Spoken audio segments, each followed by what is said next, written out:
अस्सलामुअलैकुम। आप देख रहे हैं अदब ज़िंदगी यूट्यूब चैनल। वीडियो को देखने से पहले चैनल को सब्सक्राइब ज़रूर कीजिए और साथ में लगे घंटी के बटन को दबाना ना भूलें ताकि आपको नई आने वाली वीडियोस मौसूल होती रहें।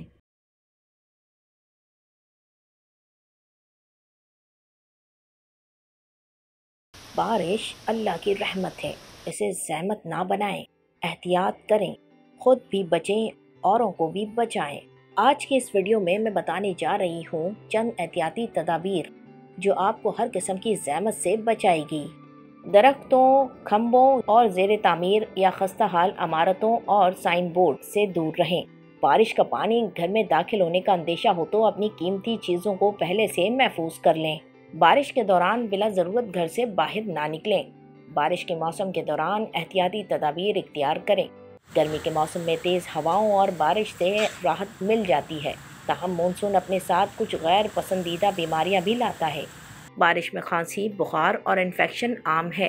बारिश के मौसम में ज़्यादातर बीमारियां फैलती हैं और आजकल कोरोना वबा की वजह से अपनी सेहत का ख्याल करना और भी ज़्यादा ज़रूरी है। इस मौसम में सेहतमंद रहने के लिए सेहतमंद ग़िज़ा इस्तेमाल करें और बाज़ारों से खुली अशिया खाने से परहेज़ करें। मानसून में मुख्तलिफ बीमारियों की सबसे बड़ी वजह स्ट्रीट फूड है।